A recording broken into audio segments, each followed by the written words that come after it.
Thanks for everybody for coming out. We got a big crowd. First off, I'd like to welcome Supervisor Harity, to see if he has any opening remarks he would like to make.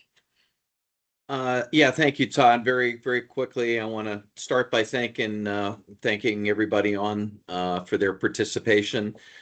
We've got some very important decisions to make, and as we've been throughout the process, your input's important, so we're here to hear that. I want to thank our Fairfax Department of Transportation staff, including Brooke, Dennis, and Todd, for their work and for on the project and for being here to answer the questions. As we promised at our last community meeting in September of 2023, we're here to present some of the road design and construction options for you to weigh in on. Before I get started, I want to thank a couple of more people, VDOT for its partnership on the project and all of the short-term improvements that have already been made to Lee Chapel as a result of the tragic incident. I want to thank got somebody sounds like they've got their speaker on.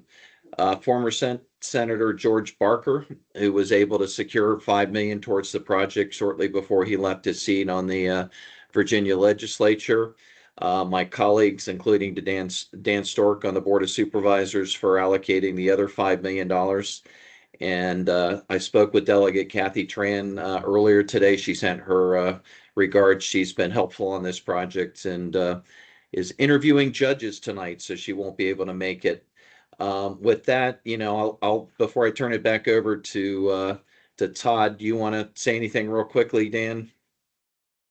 Supervisor Stork? Yeah, thanks, Pat. My voice is about gone, but I just wanted to thank you for your leadership in bringing all these folks together. And I know we worked hard to try to overcome the tragedy that has really devastated us all.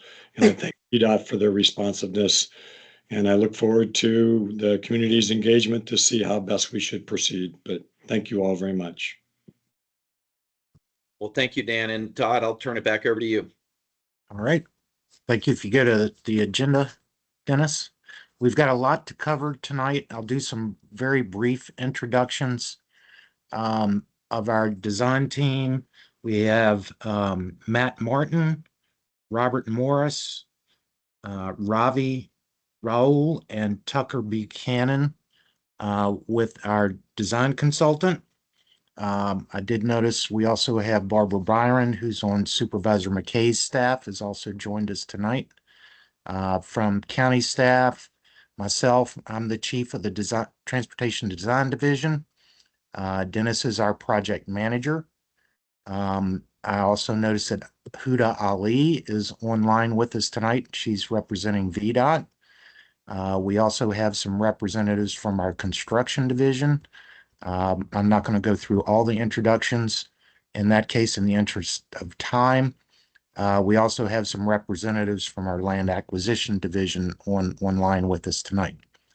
Again, this is our agenda, a little quick purpose and need, a little update of what we've done since the last town hall, what our current design looks like. Again, this is very preliminary.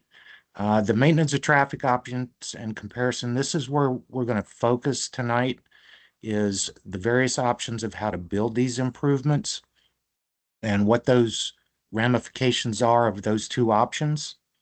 There have been some suggestions about doing some retaining walls along the corridor. We've done some preliminary analysis there. We've looked at a traffic analysis regarding whether we close the road or leave it open.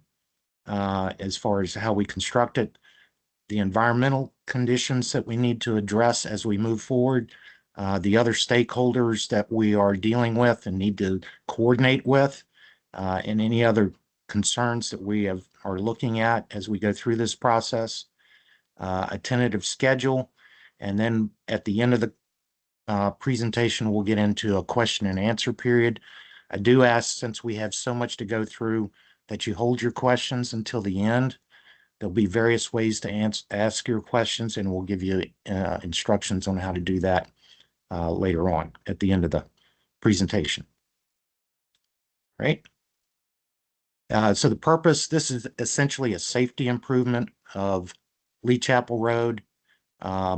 Since the road is owned and maintained by VDOT. We have to bring it, as soon as we touch it, we have to bring it up to current VDOT standards based upon the current and projected traffic volumes, design speed, and the classification of the roadway.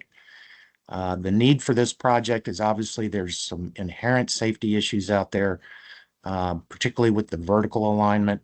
And we've had a number of severe accidents out there, including recent fatalities. I think everybody is aware of where the location is. It's located on Lee Chapel Road, about midway between Fairfax County Parkway and the Ox Road. A little bit of background, Lee Chapel Road, for those of you that may not understand the roadway system in Virginia. It was probably an old farm to market road, was a dirt road way, way back when. Back in 1932, the Byrd Act was enacted by the state legislature and VDOT took over all the roads within the state. Since that time, it's been paved, it's been widened as on the north ends and the south ends as development has occurred, as the parkway was built, as the Ox Road was widened as well. So this is sort of the forlorn segment in between where the subdivisions were built, where it's the old alignment, old horizontal and vertical, and all that's happened really there is paving and routine maintenance. We did get partial funding in 23, thanks to Supervisor Harity and Stork, and we had town hall meeting initially back in September of last year. Since that time, we've completed initial survey. We've got our design consultants on board and contracts signed. We've looked at some design alternatives and how we're going to build this, what the ultimate design will be in the vertical direction and what the profile is going to be. We've done some traffic study to see how detours would work and what's going to happen to the Parkway and Ox Road. And we've started our initial environmental work, wetland delineations, threatened and endangered species, et cetera, for that. All right. So those are ongoing. Again, this is preliminary. I would call this about 15, 20% design. The horizontal alignment, first of all, to the left is Ox Road. To the right of the screen is Fairfax County Parkway. There are 3 driveways, 3 residences that have driveways connecting here. You see right there in the center are the 2 driveways that are right at the crest of the bad hill that we're addressing, and then a 3rd driveway to the north of that. We have 2 stream crossings, one to the left of the major hill, which is not a significant stream, but we have a pretty significant stream crossing to the right, where we're going to have to rebuild and upgrade the pipe system here to address climate change and increased runoff. We also are showing there some underground detention facilities. We have to manage the additional runoff from the roadway to limit downstream impacts of additional runoff. And again, those are primarily detention basins that will hold water underground and then release it over time. The Park Authority property is all in the lower side of the screen. What you see there are 2 parcels there that are the Park Authority. Property lines and right-of-way are shown in yellow. The orange line along the bottom is what we think is the ultimate impact zone for leaving the road open with a one-way road during construction. The purple line is what we think the construction limits are going to be if we close the road. On the north side of the road or the upper side of the road, you'll see some red kind of dashed lines, and we can zoom into this if later on if you have questions about particular parcels. Those are temporary easements or construction easements, or in some cases permanent easements for storm drainage.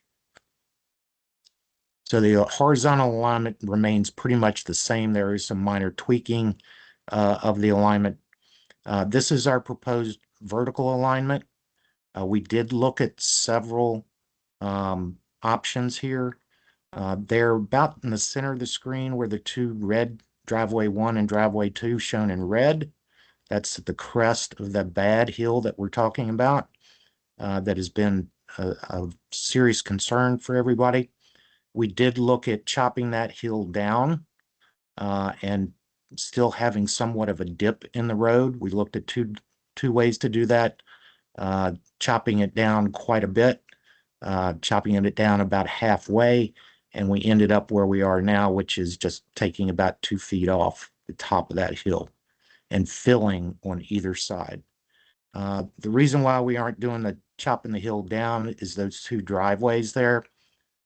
If we were to chop it down more than what we're doing now, those driveways become so severe that in order to tie back into the existing driveways, we're almost at their front of their house or into their garage. By the time we can tie back into existing, without their driveways becoming almost a black diamond ski slope. So we've got some issues with driveways there. The third area in red, driveway number 3, is the one that's north of the hill, and we're in a fill section there, and we'll get into some details on how we're going to handle these driveways later.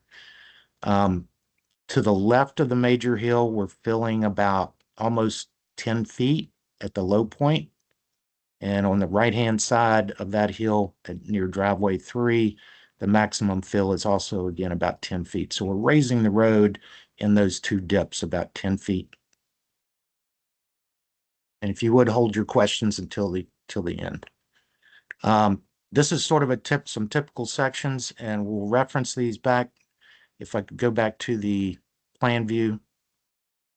If you look, and if you could point these out, there's a section AA, which is towards the beginning of the project. Section BB is between the two driveways.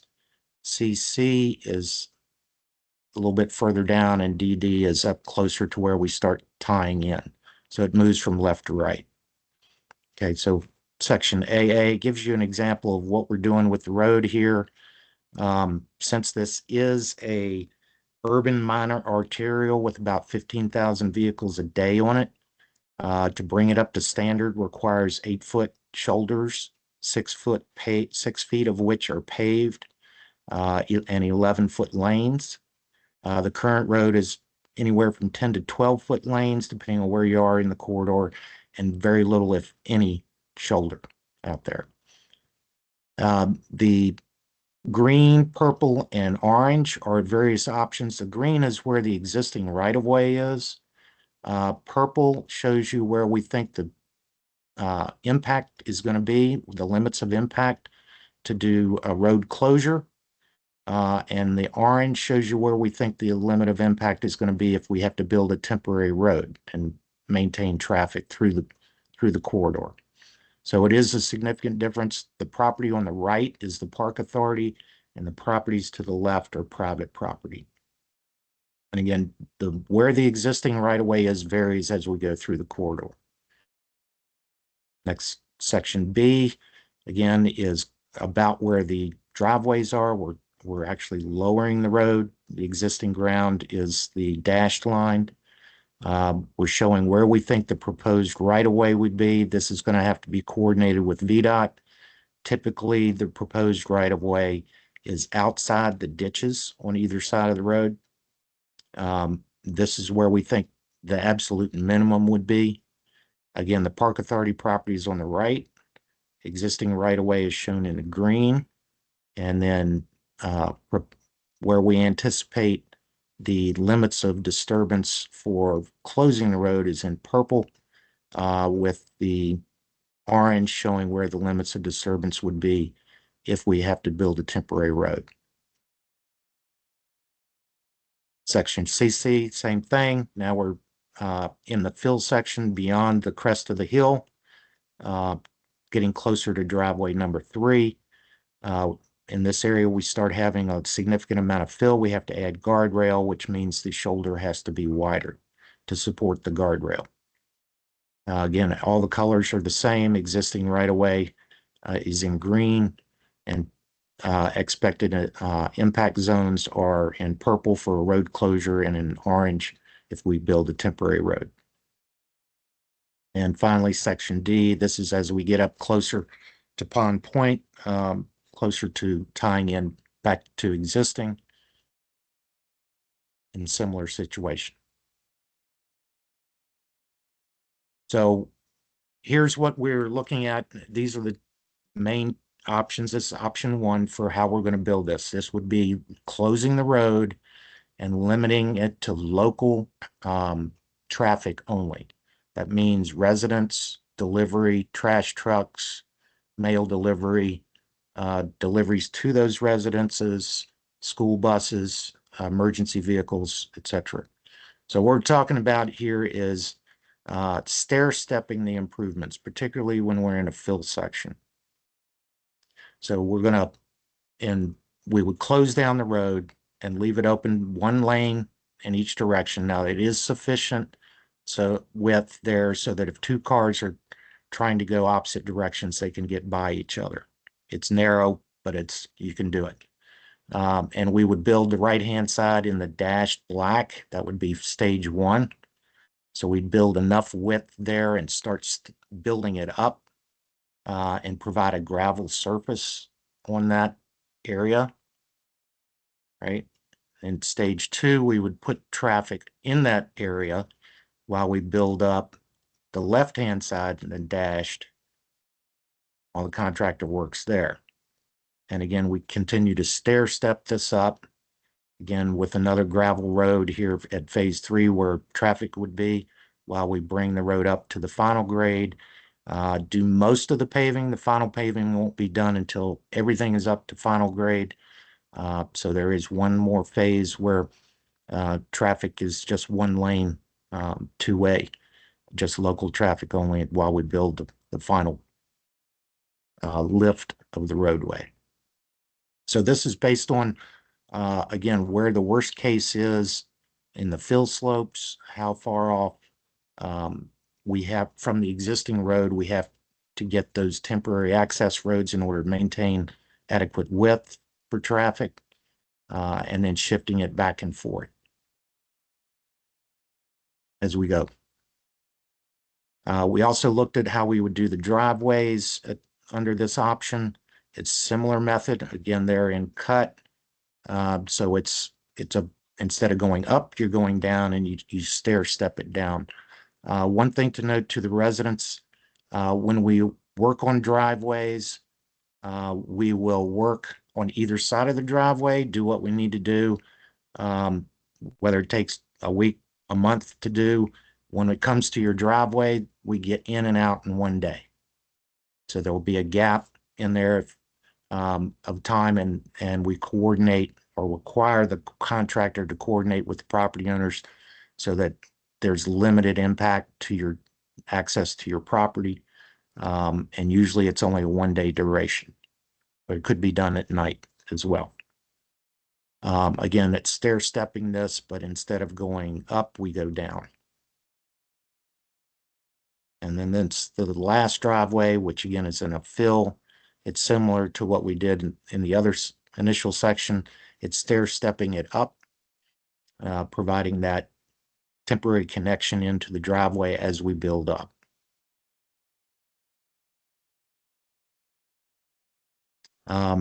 Again, with closing the road, we have to detour traffic. We've looked at a bunch of different detours, where are people going to go?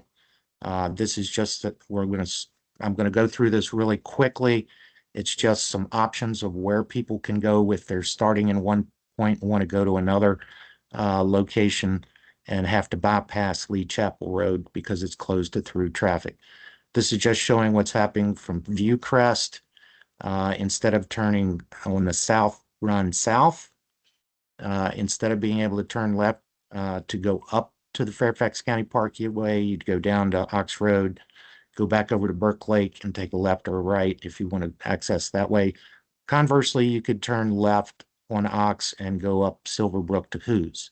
So these are just running through some various options. Similarly, from Pond Point, instead of turning right and going south on Lee Chapel, you'd go out to Fairfax County Parkway, turn left, and go Burke Lake to Ox, or you could go Parkway south to Hoos to Silverbrook to Ox, or you could continue Hoos down to Ox Road.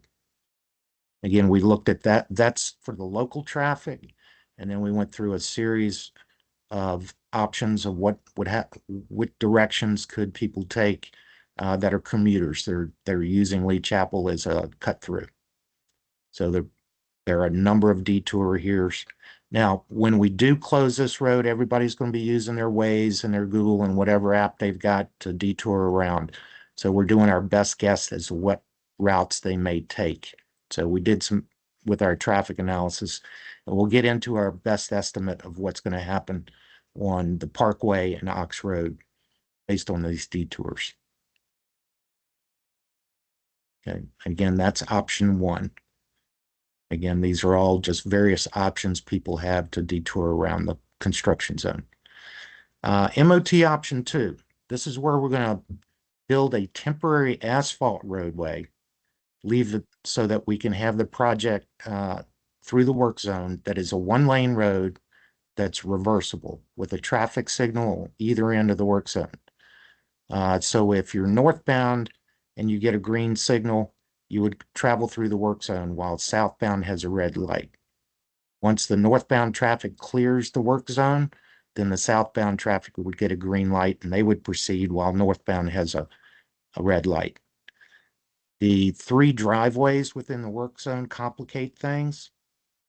We're looking at these temporary signals that would be placed at their driveway.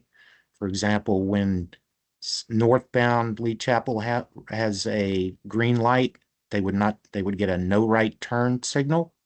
They could turn left, but they couldn't turn right. And conversely, when southbound has a green light, they would get a no left turn signal.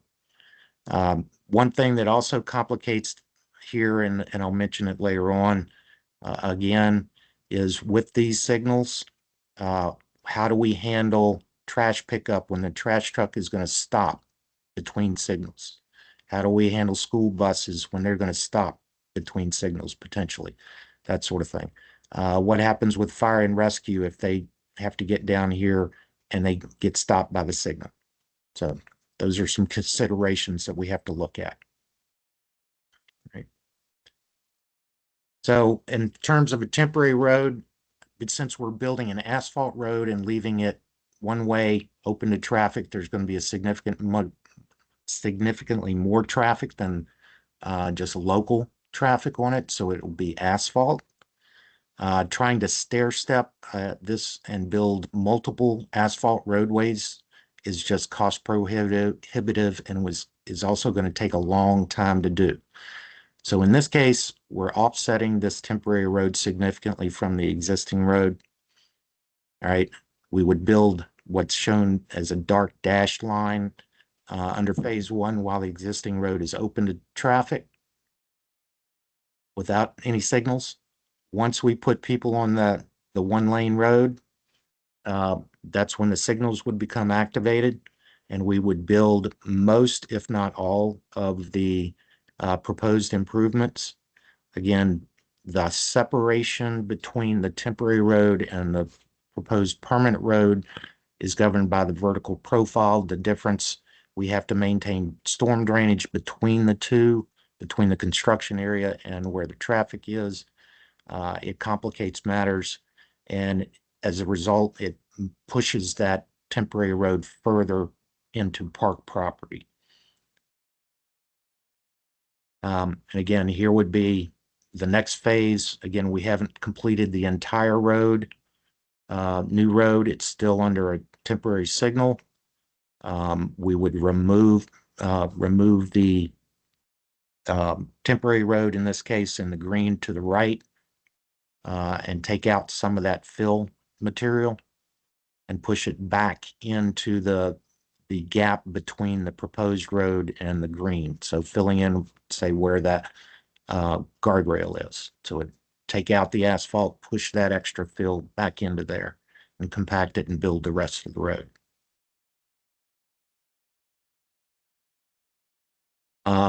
Tree impacts are a major concern for a number of people, including the park authority. This is our preliminary estimates at this point. We've looked at both the west side of the road, that's the resident side, the east side of the road, which is the park side. and the various options. Again, the columns, MOT road closed, in other words, closing it except for local traffic, and then having partial, it opened under a temporary roadway is on the right-hand column. LOD means limits of disturbance. This is approximately where the construction limits are for the project as we know them now. So what you're seeing here, for example, West Side LOD, MOT road closed. We have 176 trees within the limits of disturbance. 134 of those are within the existing right-of-way.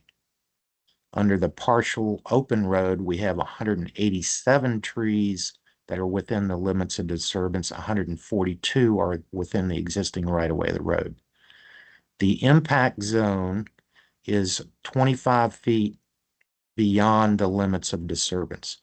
So what we're looking at here is, even though we may not be need to tear down that tree to build the road, the construction operations, whether it's running over the roots, putting extra fill on top of those roots, which essentially can suffocate the tree, means that some of these trees may end up dying over time, or that we should go ahead and remove them now. But that doesn't mean those additional trees will all be removed. They're potentially impacted. So that's the impact zone. Again, you have 180 under MOT road closed on the west side, 78 of which are in the right of way. Same thing for partial road open, and then a grand total, which is the amount in the limits of disturbance plus what's in the impact zone.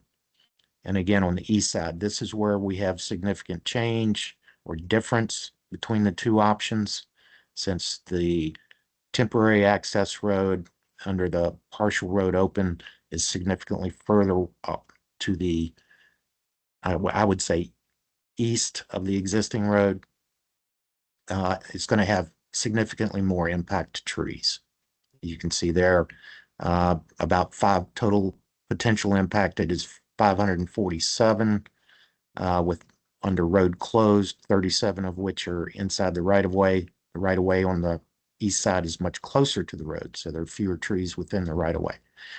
And then on doing the partial one-way road open, it's 720 trees, 72 of which are in right of way. And then we have a difference in cost here. This is just conceptual at this point, and this is only the difference in construction operations cost. We're estimating about $172,000 to do a road closure, build the temporary gravel roadways, and all the signage that we would need, versus detour, having the temporary signals, building a temporary asphalt road, the additional fill and cut and impacts, tree removal, etc., that would be required. Those costs are estimated about $987,000 at this point. And this is subject to refinement as we go through design. It's also been suggested that we put in some retaining walls to lessen the impacts to the park property, as well as lessen impacts to trees. This is one potential location. It's on the south side of the project, south of the hill. It's in purple on the bottom of the, right there. Thank you, Dennis, for pointing that out. And if you will show the plan, how that would fit in. Again, the location of this wall is driven by where that temporary gravel road needs to be in order to step the road up. And again, this is based on where we think the wall needs to be to step construction with the road closed. So that wall would need to be built as part of phase 1 construction, the first step up, and would remain in place once we're done. So we're not seeing a significant change in the temporary easements without the wall versus the temporary easements with the wall. anywhere from 4 to about 18 feet difference in that location. The other wall location is just north of the Severe Hill on the park property side as well.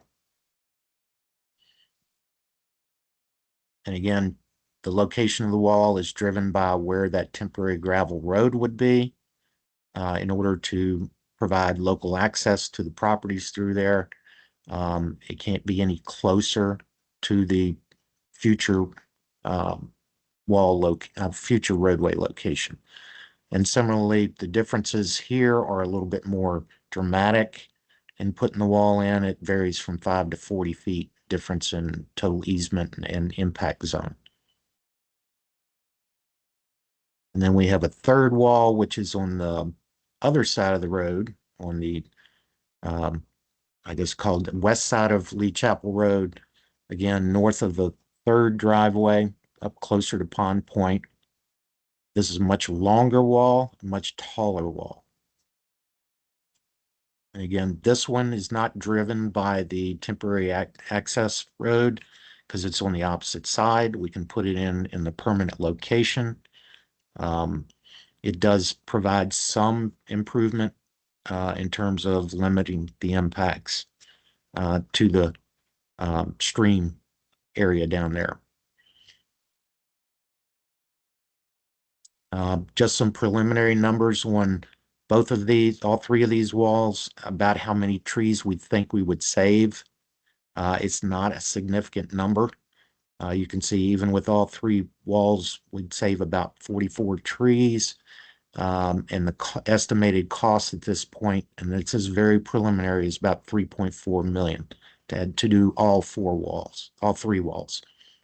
Again, this is a concept estimate at this point, and it will be refined over time. The other thing to consider is if we are to do these walls, that's going to increase the construction time. If we build all three, you're probably looking at 12 months or more extended construction time. Building one wall, for example, just wall one, you wouldn't see 12 months. It would probably be in the range of about 4 months, 4 to 6 is our best estimate at this point. Right now, they're all assumed to be post and panel walls. We could end up going with mechanically stabilized earth walls. They may be a little bit cheaper and may go up a little bit faster, but that's something we have to refine and look into in more detail.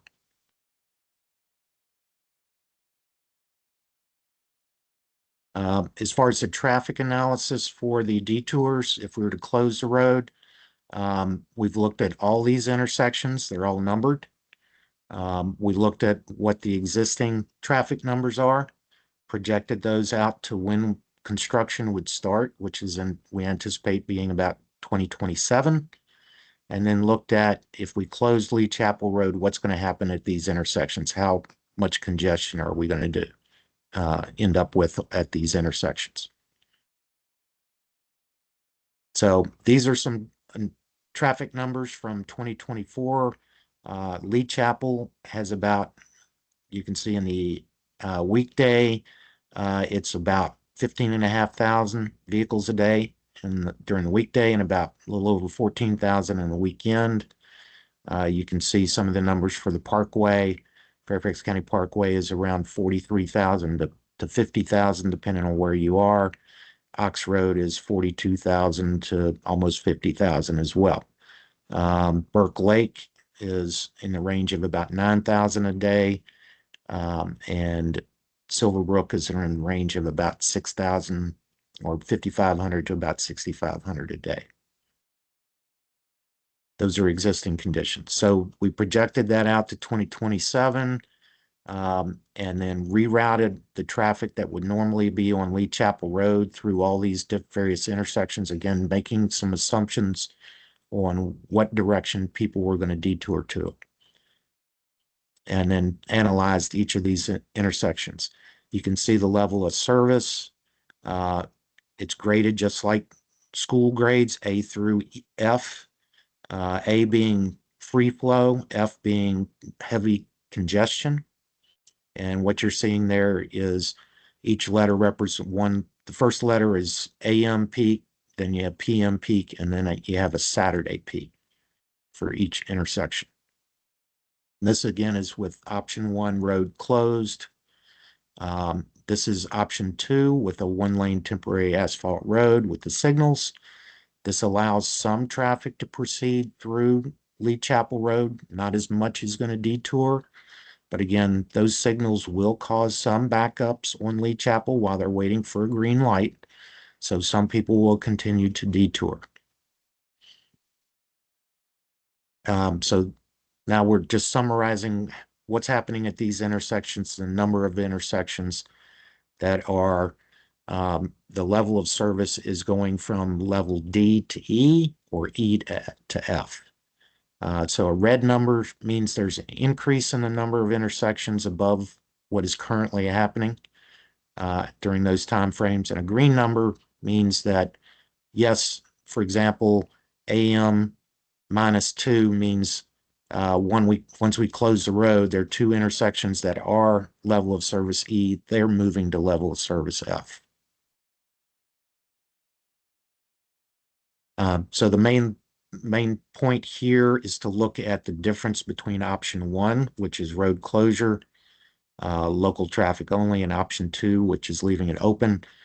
There's not a significant difference here in the number of intersections that are experiencing significant congestion in terms of the number of intersections. However, this is this is the increase in delay that we're looking at major intersections.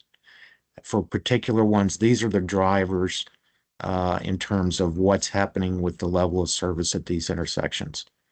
The Fairfax County Parkway and Burke Lake, for example, that northbound direction, that is from northbound on the Parkway, taking a left onto Burke Road to detour around. So you're seeing an increase in delay. In other words, that's in seconds. So in the AM, where your cursor is, that's a little over 2-minute additional delay at that intersection to make that turn. So you're sitting through 1, maybe 2 cycles at that. So these are rough numbers, again, based on where we think people are going to detour to. People are going to use their ways and so forth and find a quicker route. So they may not be using what we're projecting they will use. Green numbers means there's a reduction in delay. For example, the first column, difference in delay between not doing anything and option 1, what the increase is. The blue column, difference in delay between not doing anything on Lee Chapel and putting in a temporary roadway, one way, what the change is. And then the difference, the 3 columns to the right, is the difference between shutting down the road and building a temporary 1-lane road with signals on Lee Chapel. So there is increase in traffic congestion both at the Parkway and Burke Lake and Ox Road and Burke Lake Road. It's primarily these major movements that are experiencing those delays. At Ox Road, it's the northbound right from Ox Road to Burke Lake. The westbound left is Ox Road to Burke Lake.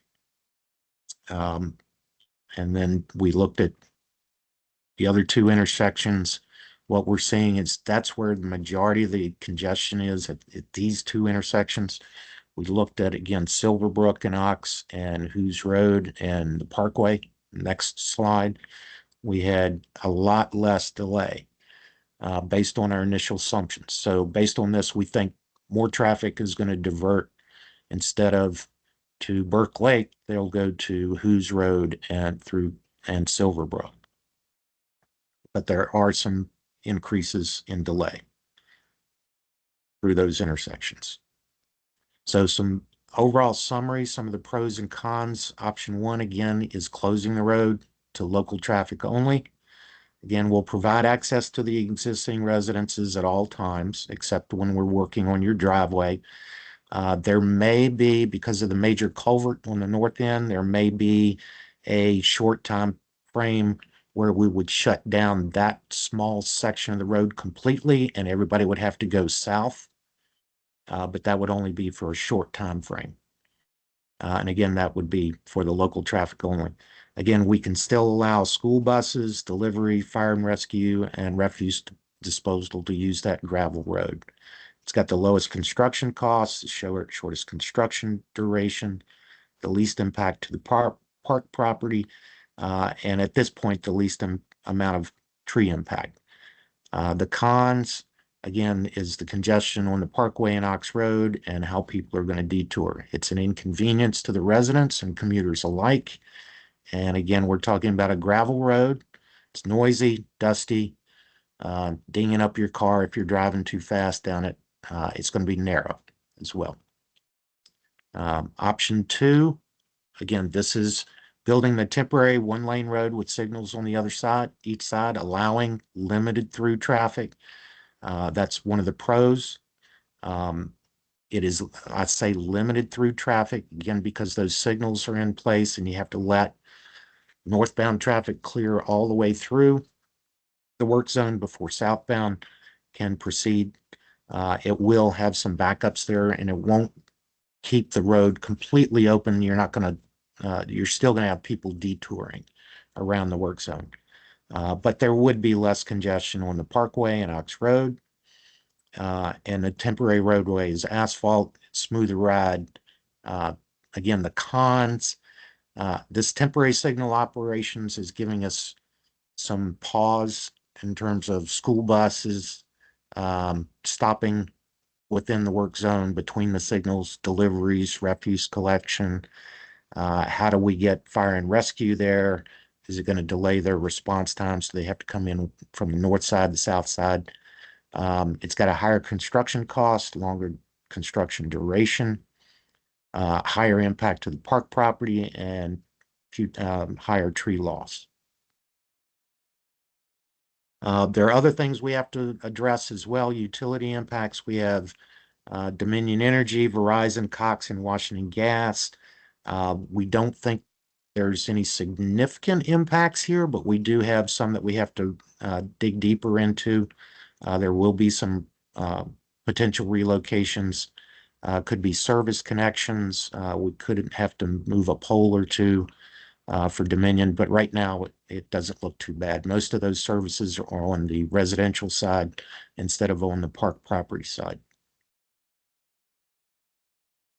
We're also looking at a lot of environmental issues, water quality, air quality, historic resources, any hazardous material spills that have been out there. Is there a naturally asbestos occurring soil, threatened and endangered species, particularly stuff like long-eared bats that are threatened and endangered.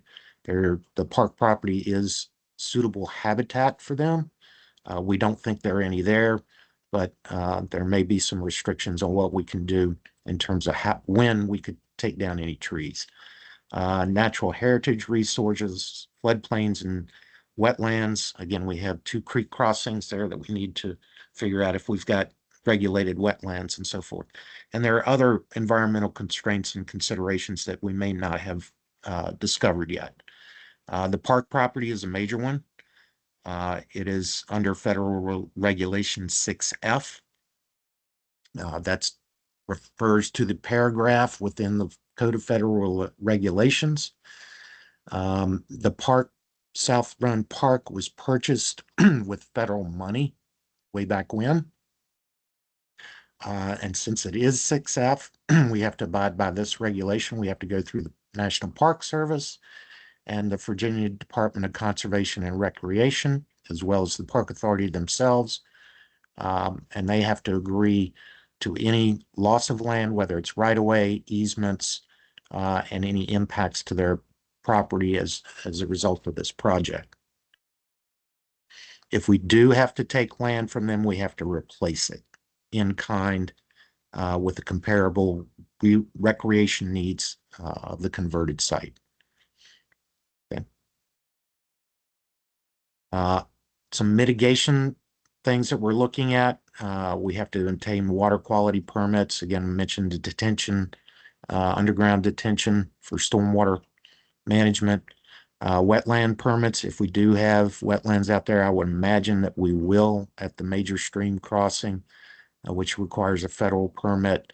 We may be able to modify some of the design features, such as the shoulder width. Currently, we're showing an 8-foot shoulder, 6-foot paved, where we have guardrail when we have severe um, um, slopes. You have to widen those shoulders an extra 2 feet for the guardrail installation. We may be able to reduce that shoulder width to minimize the tree loss and the impacts to the park. That will require approval from VDOT.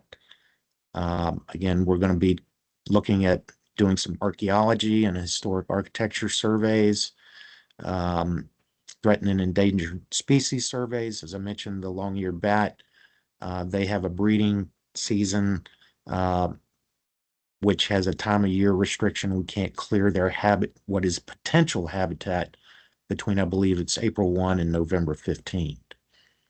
And then mitigate or avoid any other impacts as they are identified. And then the park authority has their own requirements as well.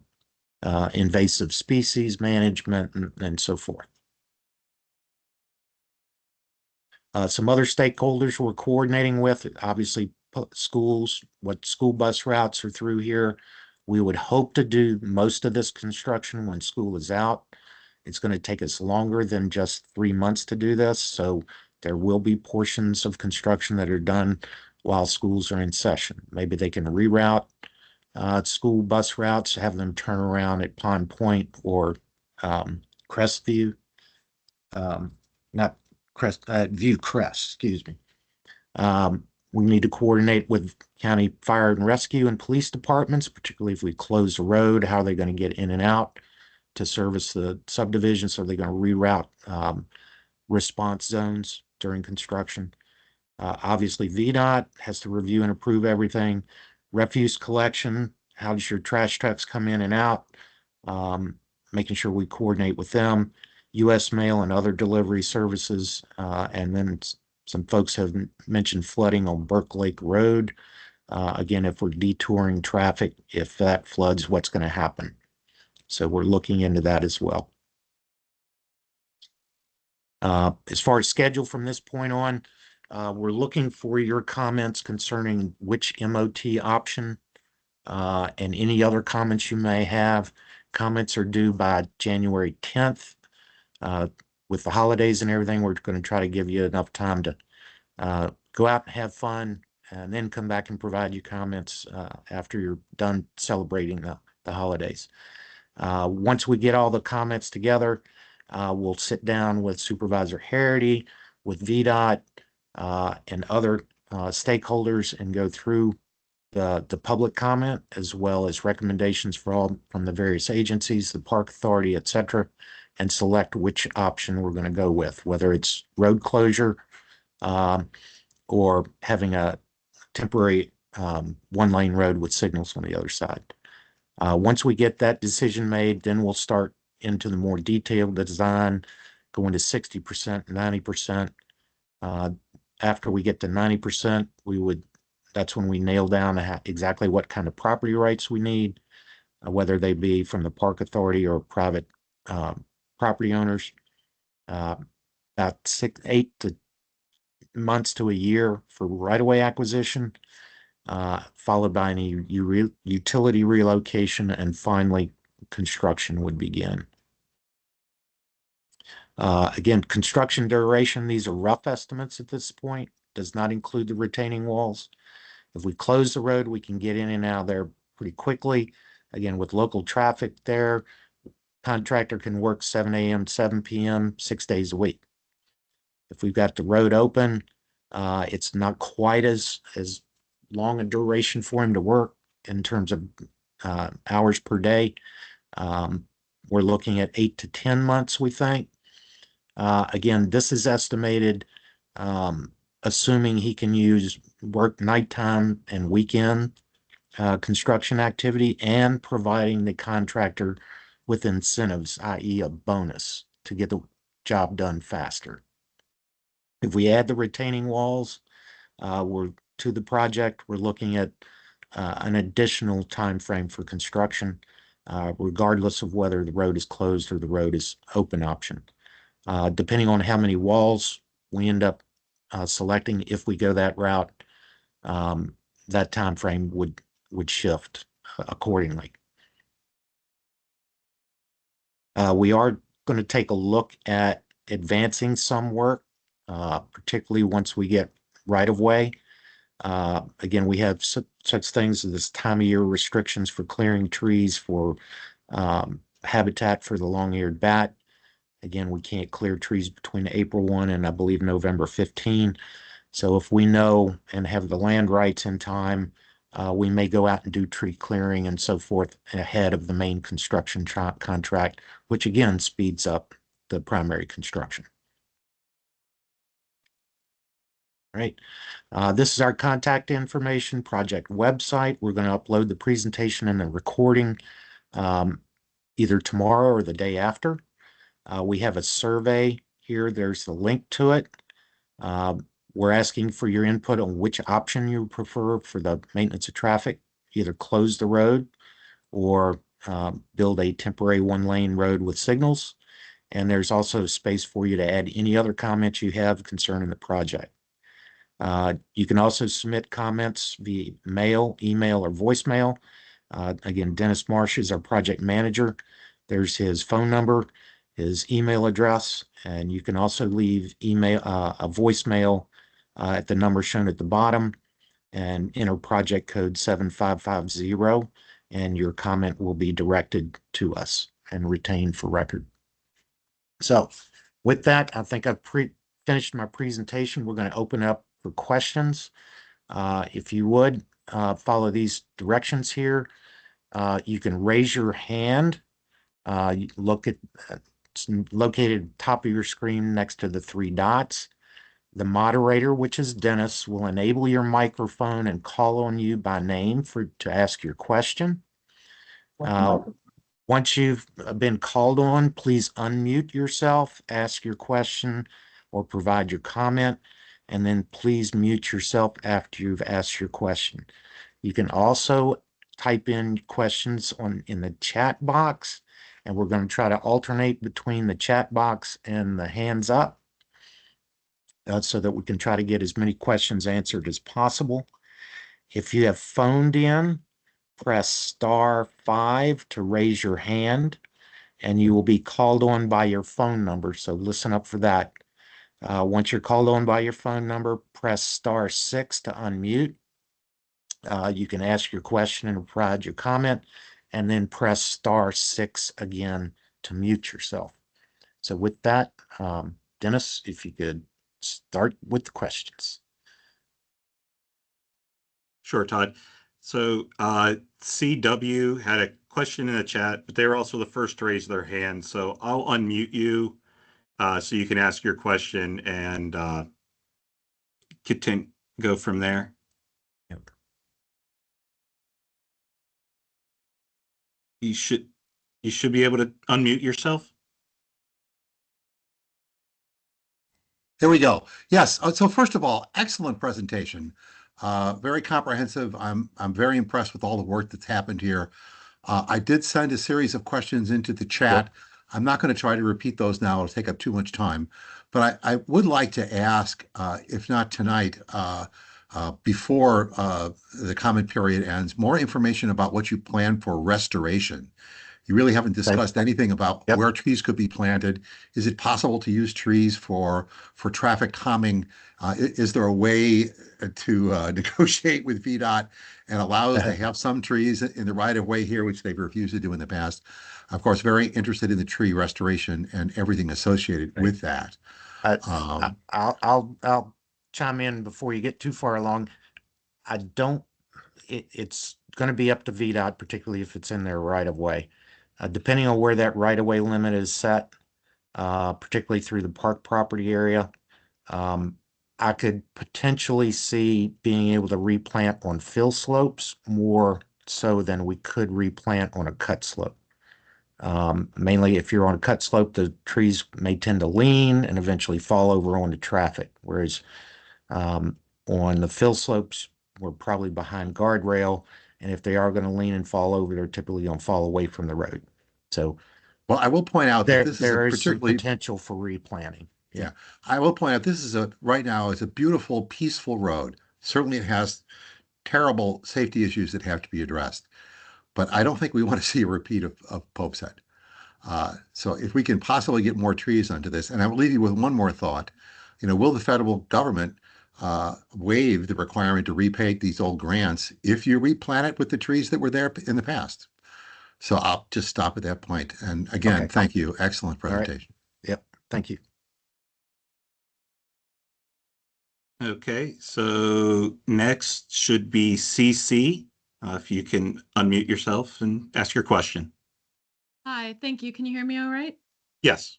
Okay, thank you. I have two questions. My first one is that this presentation, I'll agree with the first speaker, was very thorough, and we really appreciate all the information. As someone who lives right near although I'm not one of those 3 driveways, I live very close to where this is going to happen. So we're very much interested in what the plan was and when it would actually start taking effect. My question, though, is that the presentation didn't really place this project in the context of VDOT's longer-term plan to expand this stretch of Lee Chapel to 4 lanes, 2 in each direction. That larger project would likely use much of the same extra space that this first project would do if the temporary road option were selected. Given that the land would eventually be used either way, it seems that the tree impact and roadway width impact arguments against keeping the road open might not be as compelling as the severe congestion impact that the road closure might cause. It also might affect the cost and time length considerations of whether to build the retaining walls. Correct me if I'm wrong, if those might ultimately need to be removed to be able to accommodate a full 4 lanes of traffic. That's my first question, if you might address that.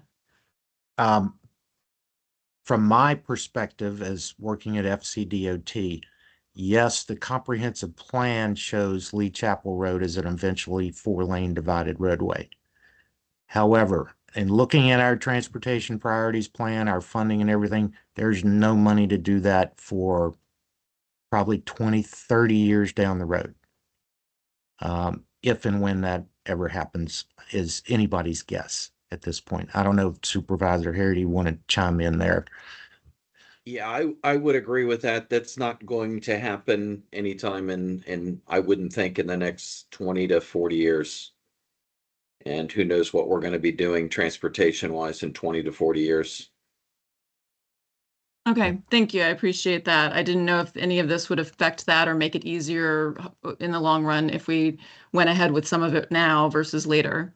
My second question is that we have to consider that the additional time delays here that would be caused by a road closure would not impact everyone in the region evenly. Some people may only use Lee Chapel twice a day, just going back and forth, like up and down one time as commuters. But for those of us who are local residents, I know my family on its own can use that stretch of road often and regularly, up to 12 times a day, just for our regular trips to Sangster, Lake Braddock, work, errands, things like that. If those 12 trips are each lengthened by several minutes and 4 miles round trip at least around Burke Lake Park or using the Silverbrook Huey's Road pathway, that is potentially adding up to an hour a day every day to our travel time, which would be a severe burden for the residents who live closest to this project.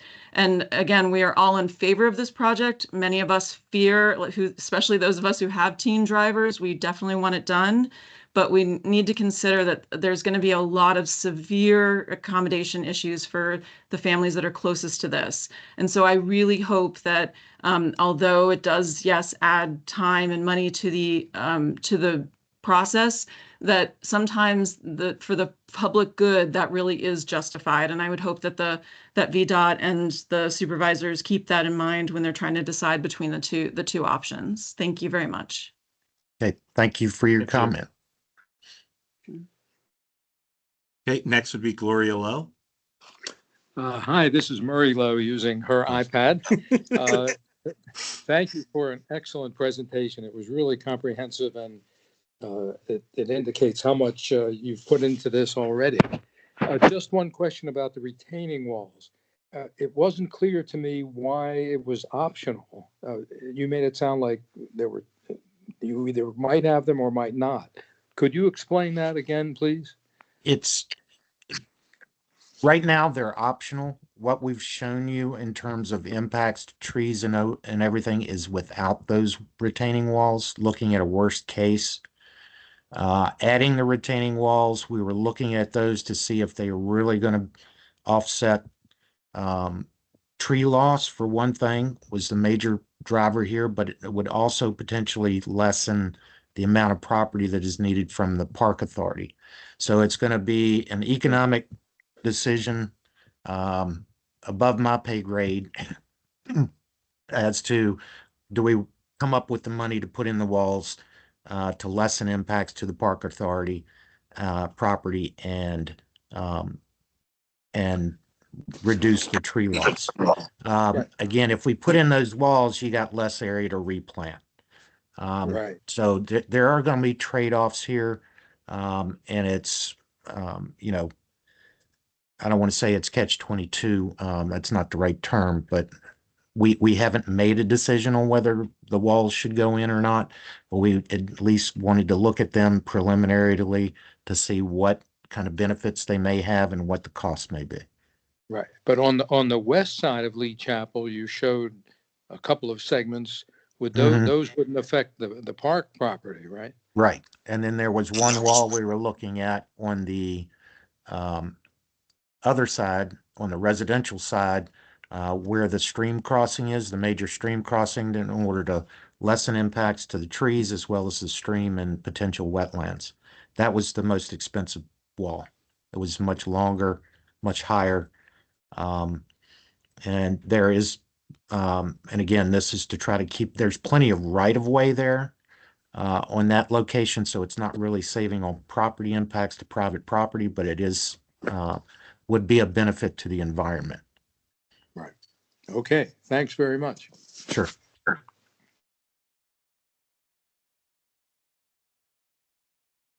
Okay, next would be Phoebe Nichols.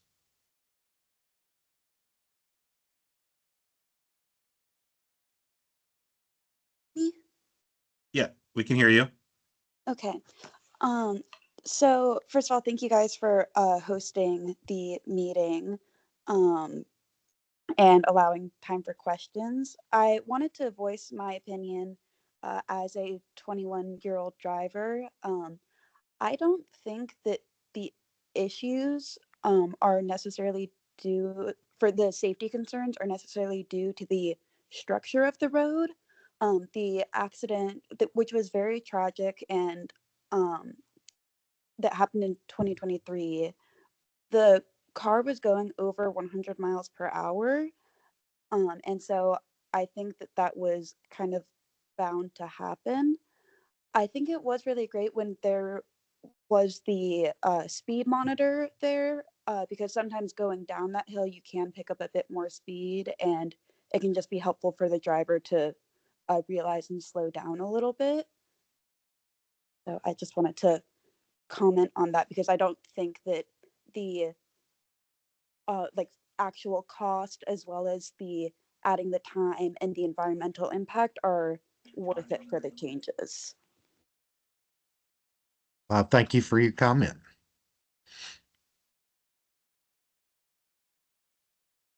Okay, next would be Francis and Catherine Ponte.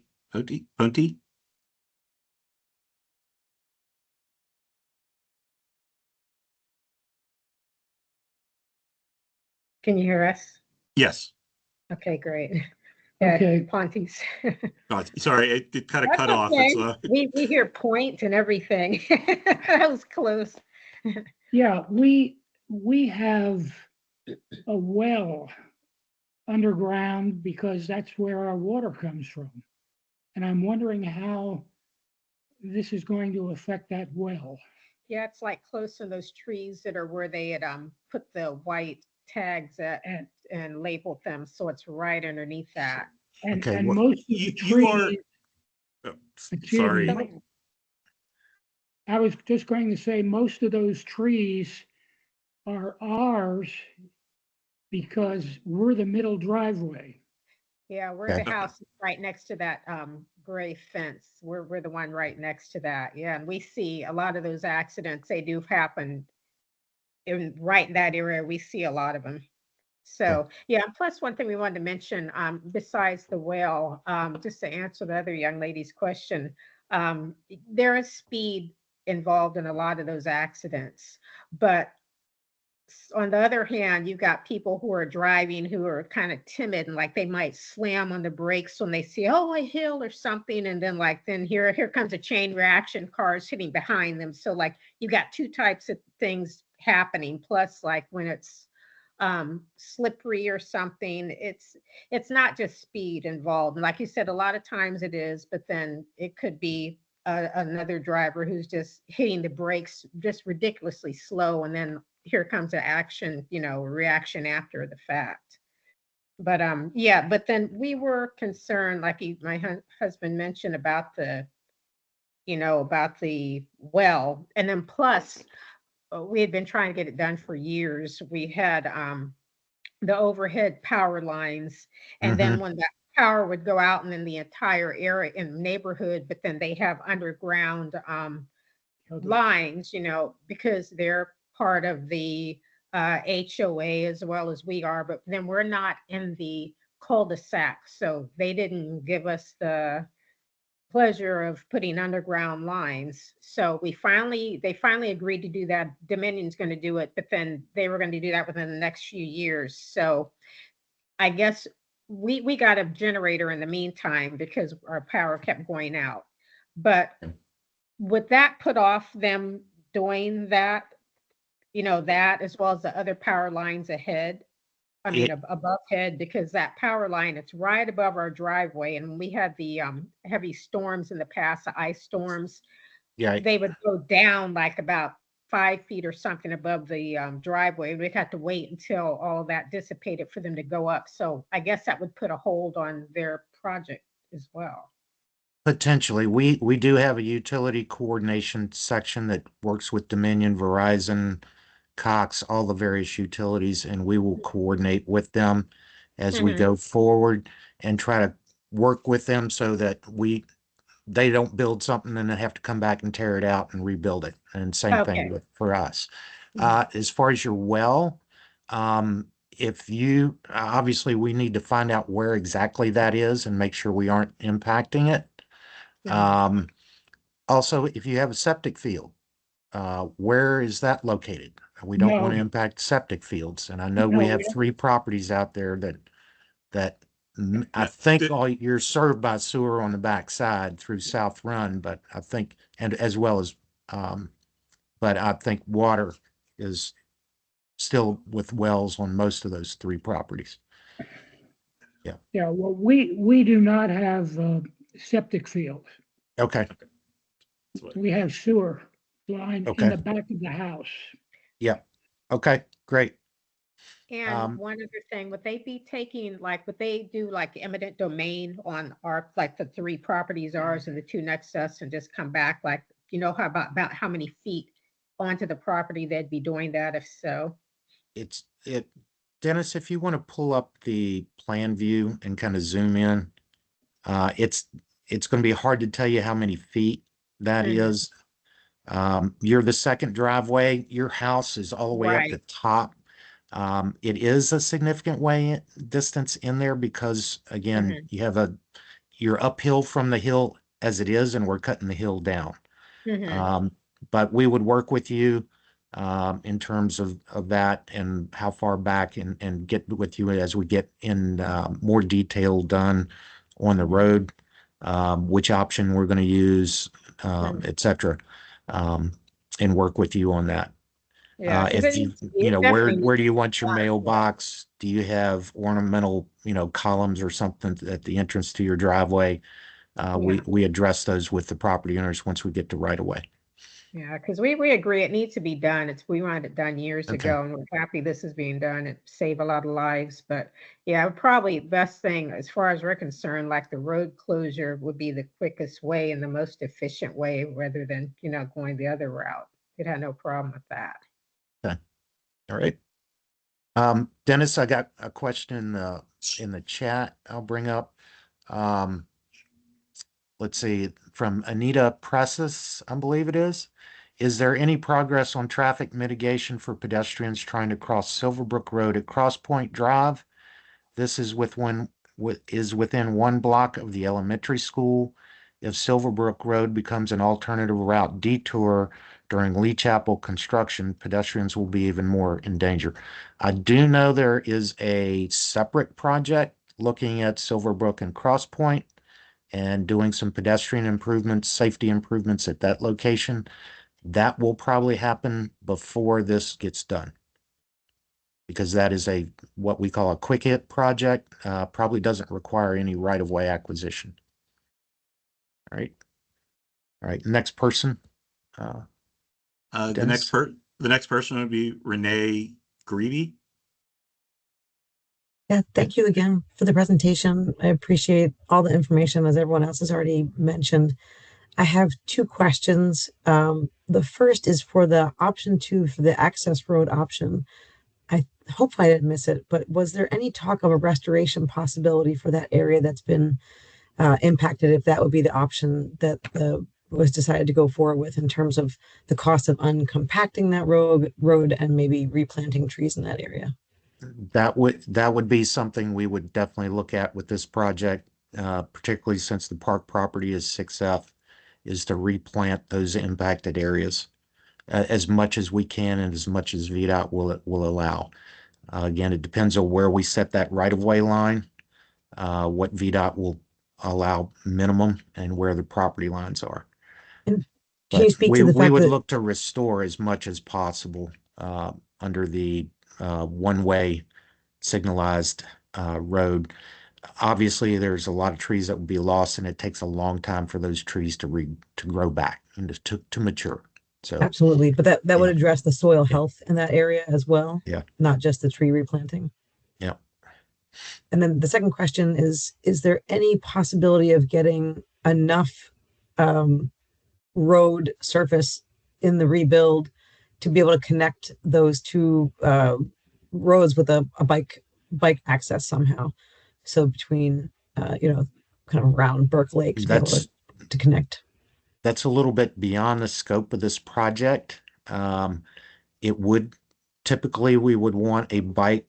The common thinking now in bike and pedestrian facilities is separate them from the road rather than put bike lanes on the road and a sidewalk. You kind of put them together into a asphalt trail separated from the road as a shared use path.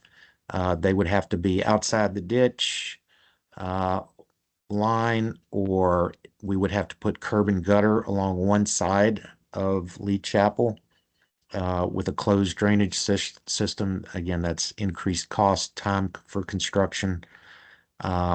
With the option we have right now in the current design, there is a 6-foot paved shoulder, the full length, which would essentially tie into the improved sections up towards Pond Point and down towards the bridge over South Run. So bicyclers could, particularly what I call the spandex bandits that are going to ride the road, whether you have a separate facility or not, that gives them a safer way or location to bike on the road, was again that paved shoulder. But again, we also mentioned potentially reducing the width of that shoulder to save trees and impacts and property. But again, we have to provide some form of paved shoulder there regardless. And would there be any option for striping, if not a full protected, like you said? I understand those would be even more impact. I think that's, if Supervisor Harity and Stork can find more money, we'll build what they want. But again, we're kind of limited with our funding it right now to doing essentially a safety improvement here. And addressing as many of the concerns, both environmental and of the public, as possible with the money we have. I know that's probably not the answer you're looking for, but okay. Okay, next would be Joe C.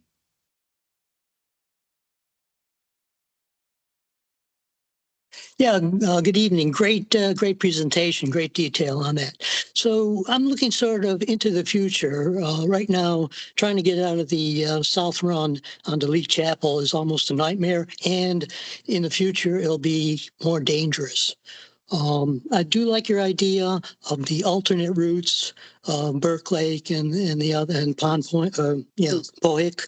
And I was wondering if those could be made permanent so that people that come down those two roads would have choices on what road they take to get to either 123 or the Parkway. What I'm hoping for is that if we have two parallel routes, Lee Chapel will be used less, and we won't have to worry about getting out of the neighborhood as we are now and in the future. Your thoughts? I'm not sure I follow your question.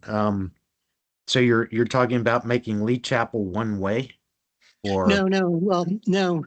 Basically, Lee Chapel. Yeah, Lee Chapel is there's a lot of traffic on it, and there's going to be a Mhm. lot more traffic on it. And the only way to get that traffic off, as I see it, is create parallel routes around it. And Burke Lake being one of the parallel routes, and Pohick being another parallel routes.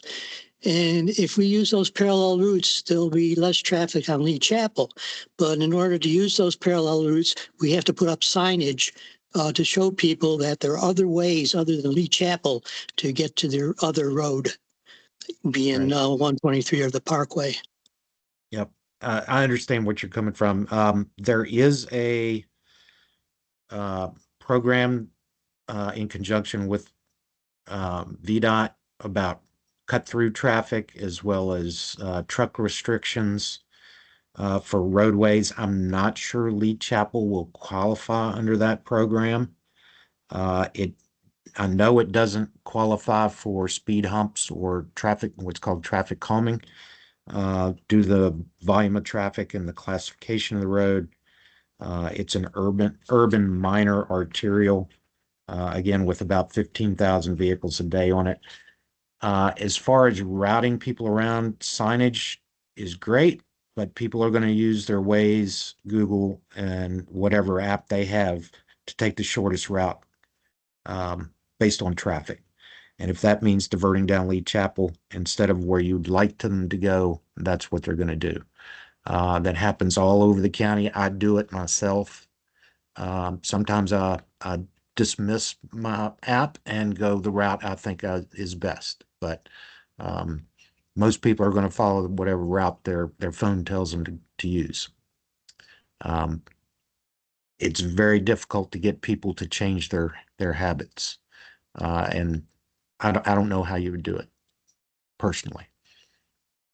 Well, it's But just a thought. I we mean, understand your concern and question about traffic on Lee Chapel. I'm surprised that there's less traffic, so much less traffic on, say, Silverbrook, and some other potential parallel roads, as you say, versus Lee Chapel.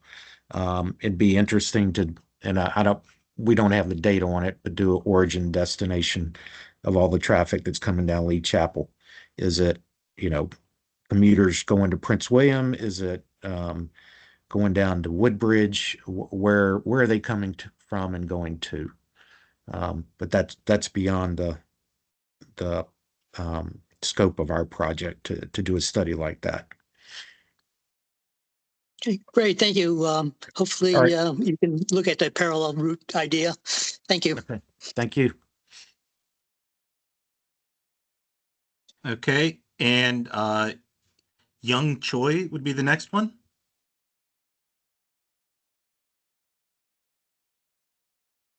Hi. Hi. Can you guys hear me? Yes. Yes. I live in I guess house 3, driveway 3. Okay. There's a couple of questions I have, I guess, concerning the project. Um so like the prior people who are neighbors at 7512, Right. our well water is also really close to where they would be I guess extending our, like, raising the level of our driveway. Mm-hmm. And I think there might be an impact. I'm not sure, but there might be that. I mean, how would we go about that? Would you guys be paying for that, or would we pay for it if we have to like No, that if move it? we impact it, we would have to pay for it. Whether it means raising the top of the well up, if the well can stay where it is. If if we are damaging it to the point where a new well is required, more than likely, and this would come to when we got to land acquisition and it's part of negotiations, but an option would be the county pays you the cost to put in a new well. Okay. Would it be And that would be viable? part of the acquisition Or that acquisition? process for temporary easements to reconstruct your driveway. Okay. And then Yeah. also, if it was impacted like that, would it be able to get county water instead of doing well Uh, water? right now, I believe the only access you would have would be through your backyard over into South Run. Hmm. Yeah. I don't know where the lines are out there and how close they are. That would require a plumber to do part of that, as well as Fairfax Water to do some of that. Okay. That's an option. Probably not the most economical one in my guesstimate at this point, Yeah, it's like 100 something without thousand. knowing more details. But we definitely want to know where your wells are, and we will try to get in touch with you and get our surveyors to go out there and pinpoint where your wells are and where the electrical feeds are to those wells. So we don't want to cut your electrical feed to your well Yeah. either. Okay. Also, second question. Um, we have there's a lot of water retention Mm-hmm. near the bottom of our I guess because our house is kind of on a hill, Yep. and then it kind of goes down to I guess there's like a drainage line or something like that to the left of our house. Mm-hmm. If you're looking at the drawings, Yep. right now that already gets really soggy when it rains, Mm-hmm. or like even when it doesn't rain, it's like consistently soggy. And then even at the bottom of our driveway, there's drainage there that you guys put in, I guess, to let I guess water run through. But that also builds up a lot. Okay. So like, what I'm worried if you guys raise the driveway on our property, there's just going to be. I mean, how are you going to level out the ground on the sides of the driveway? Probably not. It's Yeah, just going to be like, there'd be a new pipe put in underneath your driveway. Dennis, if you could pull that up Sure. and zoom in let me switch this. there. So what's in black is storm drainage. So Mhm. we would pick up water right there where his cursor is, Mhm. pipe it into a manhole, and then over to the other side of your driveway. And what he's showing there, those big wide lines, that's an underground stormwater detention facility where we Mhm. would hold water over time and then release it. Um, and the outfall from that is moving up. It actually goes towards the stream, Dennis. Okay. Yeah. And then we're replacing the big pipe underneath the road as part of the project. We Yep. I don't know about our neighbors at 7512, but for us, we actually use a septic holding tank Mm-hmm. where all the sewage goes into the tank and then it gets pumped into the main sewer line. But Okay. I don't think that's going to be affected by the Okay. plant. If you know where it is and you have just a sketch of your property where it's located on your property for our records, just so we know where, if we do think we're going to get close to it, we can go out and do more research on it. Oh no, you guys, Yeah. it's to the Yeah. left of the house, so you guys are Okay. it's Okay. nowhere close to construction. Okay. But So yeah, you do a pump and haul. Yeah. I'm Okay. just worried that if we retain more water, like it might like, increase the chance of flooding in our yard. Yeah. Our That's what. intent obviously is not to increase any flooding here Yeah. and have it drain into that detention facility and then release over time. All right. We would be Also, improving the storm drainage all along the corridor okay. to meet current standards. Um, do you have another question? Yeah. I'm sorry, I'm taking so long. Right now, if we do the one-way road, I Mhm. mean the gravel road, it's just you're gonna cut it off around Pond Point or wherever it is, and then or a little bit after Pimp, like I guess right before our Well, driveway. it would extend all the way up towards Silverbrook, towards the tie-in. It would extend the entire length of the project area. We, Um, so at for, one point during construction, we may have to shut it down completely right where this storm drain pipe crosses the road for Uh-huh. for the contractor to install that. So you Okay. could still come out of your driveway and turn right and go down to Ox Road. You wouldn't be able to turn left. So all deliveries, everything else would have to come in from off of Ox Road for the time frame it takes the contractor to get that pipe in. Once he Okay. gets that pipe in and backfills it, it'd be reopened towards the north. Okay. So it would be And open. we're not so sure that he's going to have to shut it down Okay. until we get further in design, because we're going to build it from downstream. So it's going to start on the park property and he's going to build it northward or towards the other side. Um, so based on where the phasing is of the construction, he's going to get the downstream done on phase one. Then we're going to put traffic on that location where he already put in some pipe and he's going to build phase two, which is the north end of the pipe. So upper end. So we may not have to shut it down at all, Okay. So for but us, just wanted to make people aware that that's a possibility. okay. Yep. So majority of the time, unless besides the time that they might need to shut it down for the pipe, like Yeah. I'll be able to go left or right on Lee Yes. Chapel. Yes. Yeah. Okay. I Yeah. mean, that was a concern of mine because if you Yeah. guys shut it off right there, then I have to go all the way around like Right. every time. Yep. Yep. And Now, I want to. I will say, and I do not recommend this, is even though it's a gravel road, it's open to local traffic only. People out of Pond Point and Viewcrest. That doesn't mean you can't drive that segment. It's still open to traffic. It's a gravel road. It's narrow. You will be able to pass one car going the opposite direction. But again, it's not recommended. It's supposed to be for local traffic only. Um, and if you want to do that, I can't stop you from doing that. Okay. But again, it's not something we would recommend. Again, we would want to limit the amount of traffic as much as possible on the gravel section so the contractor can get out there and work as fast as he can. Okay. Also, like our mailbox is kind of, I guess, in the proposed plan, you guys, since you're raising it, Yeah. and like, We'd relocate your mailbox to wherever you wanted it. okay, so Yep. but could you And make sure that wherever, yeah, park whatever's suitable for way, the mailman to pick it up. Yeah. Yeah. that, and then also like when I leave my house, like how much of a difference is it going to be? Because when I'm at my driveway and I'm trying to take a left or a right, it's really hard. It takes me sometimes it takes me like 20 minutes to get out of my driveway because cars are coming from both ways, and it's Yep. hard to see the cars coming because of the hills. Like You, how is that going to be affected? you'll be able to see them much better. Much better. Okay. Both left and right, but Mm. it's not going to reduce the traffic that's on Lee Chapel. You'll Oh yeah, still have the same amount of traffic, but you'll be able to see them much further down the road, both to the left and right. yeah. Because that was a big concern of mine. Because Yep.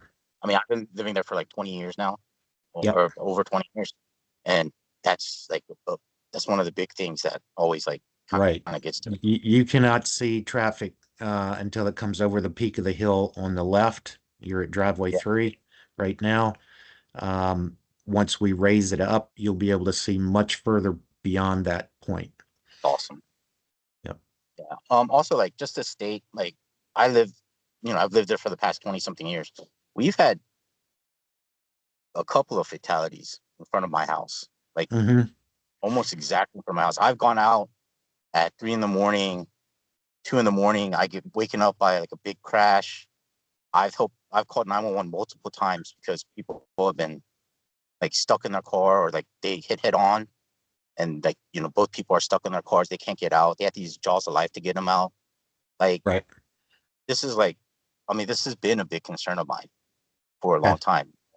And, I'm sorry that something tragic had to happen for this work to finally be done.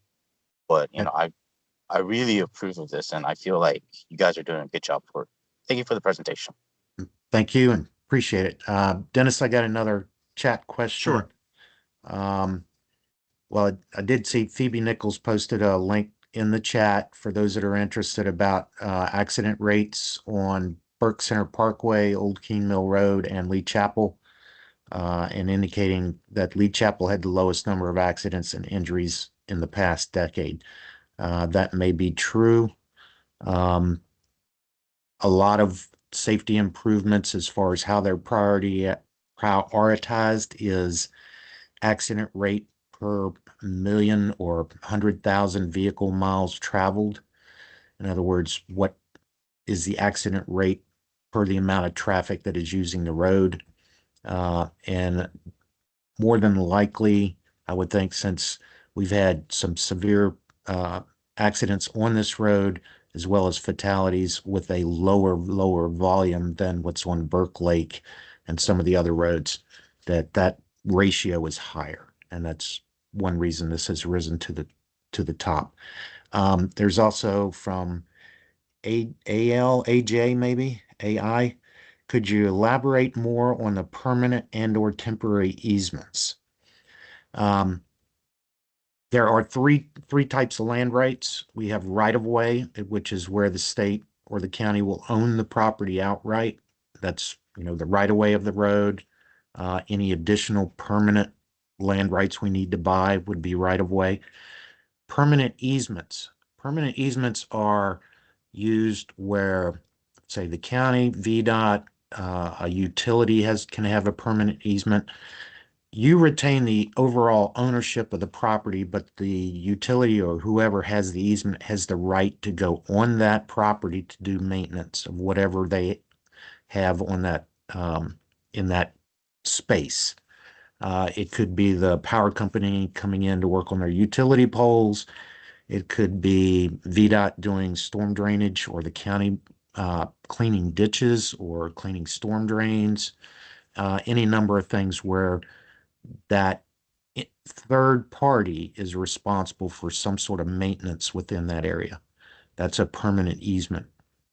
A temporary easement is simply use of your property in order to construct the improvement. Once the construction is done, that property reverts entirely back to the private property owner.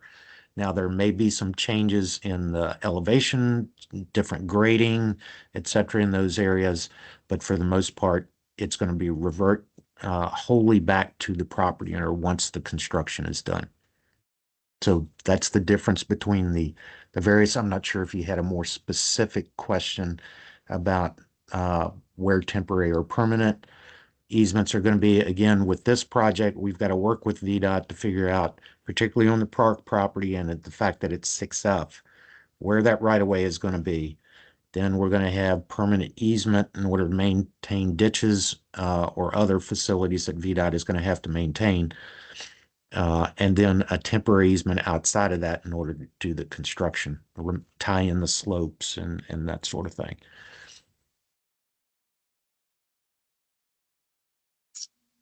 Okay. Liz Gaither, I believe would be next. Hi, this is Liz Gauthier, and Okay. I'm a resident of South Run for over 20 years, both South Run 1 and South Run 2, which were directly impacted by this road issue. First of all, thank you for the comprehensive overview, and thank you for the opportunity for some community feedback. I have to say that the young woman, Phoebe, who made some comments earlier, completely aligns with my viewpoint. I don't think this is a project that Fairfax County should be investing very limited dollars on. This is a human factors issue. Thousands and thousands and thousands of cars drive down Lee Chapel and have driven down Lee Chapel for years without incident. There are people who choose to drive recklessly, for better or worse, on this road. And, changing the topography and inconveniencing a lot of the residents, the trees and the gravel road stuff, I think it's really not necessary. And so I know that's like not maybe politically correct. And I know that I really feel for the people who have lost their loved ones on this road. But in this time frame, especially Mr. Harity, since you've sent out newsletters talking about how the resources in Fairfax County are very limited, this doesn't add anything to us. Now, having said that, what are the things we can do that don't require this kind of multi-million-dollar investment to stop the driving habits on Lee Chapel? Well, change the speed limit, put on cameras, make people punished for driving at a high rate of speed. Once again, I think I really appreciate the opportunity to provide my feedback. I don't know where it's going to go. I don't know if it'll be accepted. And I want to send kudos to a 21-year-old of Fairfax County who gets it. So thank you for the ability to provide my input. Thank you for your comments. Next would be Al.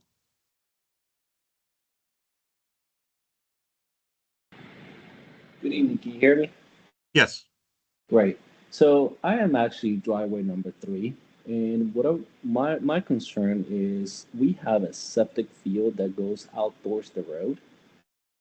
And if you look at the property and you look at the easement and you look at where it goes, our easement is almost all the way to the road.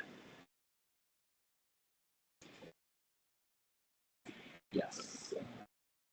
Okay. 7510 Lee Chapel. Yes. If you're referring to driveway number 1.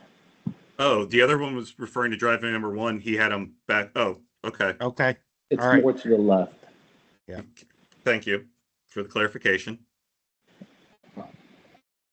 So you are this driveway here, driveway number 3, correct? No, that's Mr. Choi. Oh, you're driveway Okay, number 1.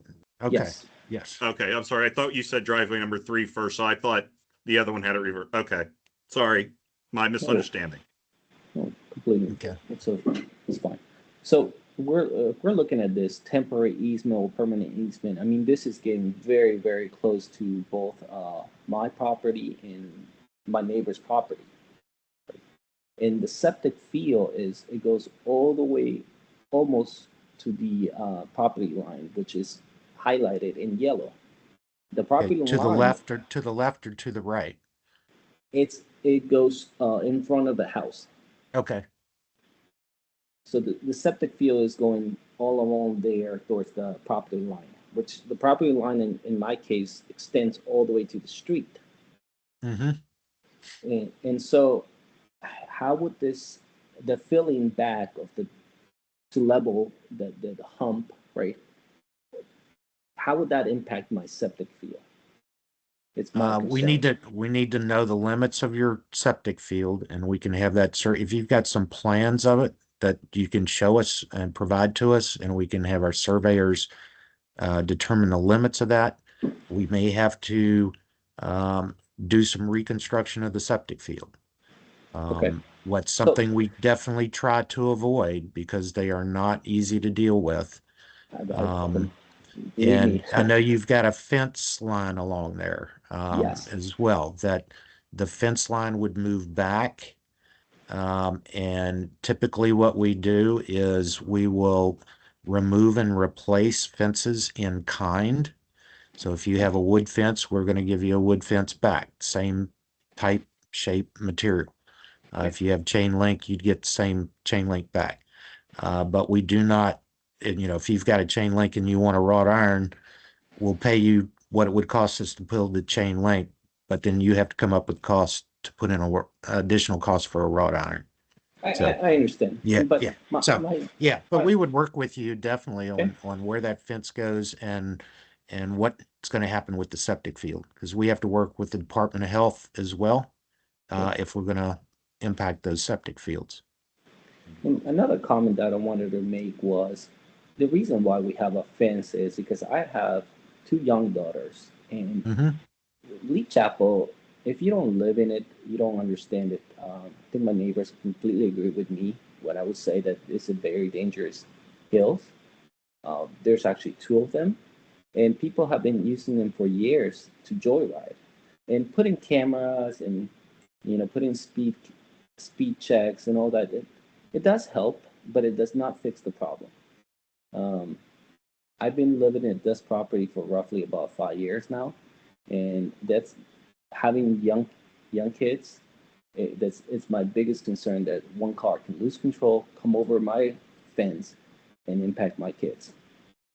So I am all 100% behind this project, which will increase the safety not only for the commuters, but mainly for the residents that live here. All right. Thank you for your comment. Dennis, we got two quick ones in the chat. Okay. Elaine Travis asked, what is the shortest time frame to complete the project? The shortest time frame we're looking at is anywhere from about 6 to 8 months with the road closure and gravel road option.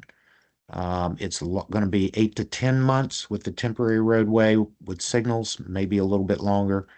And if we end up putting retaining walls in, we would have to add to either of those time frames.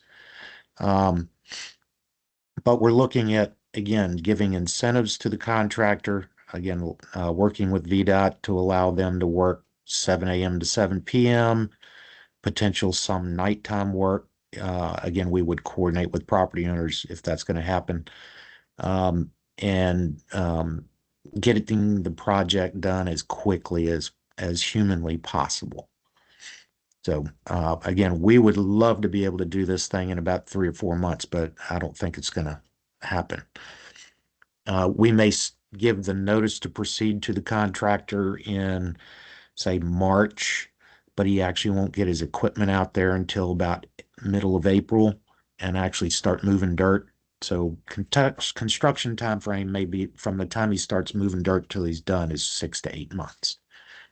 Is our best guess at this point. And the other question is, how do you plan to regulate local residents' access to Lee Chapel? Right now, we're not going to regulate that at all. When there will be signs and barricades under the road closed gravel road option, there will be barricades up that say local traffic only. But if you happen to drive by those, that's your choice. We can't tell you you can't use that gravel road to go south or go north. But we do not want to encourage that. But legally, we can't tell you no.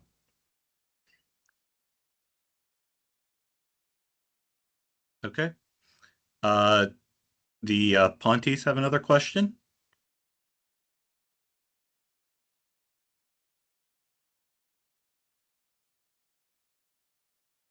Should be. They want to Francis? unmute. Yeah. Okay.